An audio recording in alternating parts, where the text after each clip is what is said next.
cats pretty much domesticated themselves. Once humans figured out the whole agriculture thing, we were able to produce enough food to be able to put some away for later, and this meant that our settlements had to keep large stores of grain. And humans aren't the only ones who like to eat grain, so rodents and small birds and other little opportunists start hanging around to grab some. And you know who loves rodents and small birds?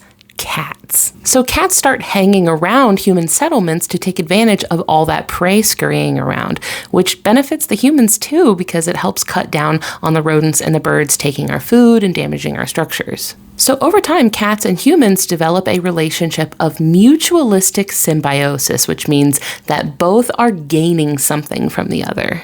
Now, there's been some back and forth on where this all started. For a really long time, it was thought that cats were first domesticated in ancient Egypt. But in 2004, on the Mediterranean island of Cyprus, archaeologists uncovered the ancient grave of a human who was buried with an 8-month-old cat 9,500 years ago. But this year, new studies on the DNA of this cat and other ancient cat remains in Europe showed that they're actually not closely related to today's domesticated cats. Instead, our kitties are more closely related to cats from northern Africa, putting Egypt back in as most likely candidate for the birthplace of the house cat. And there are remains of cats who were buried in an ancient Egyptian cemetery around 5,700 years ago that had fractured leg bones that had healed, providing evidence that the cats had been protected and cared for enough to heal from an injury like that. No, don't look at them, he's so cute. We talked more about house cats and their history alongside us and the fascinating science behind them, like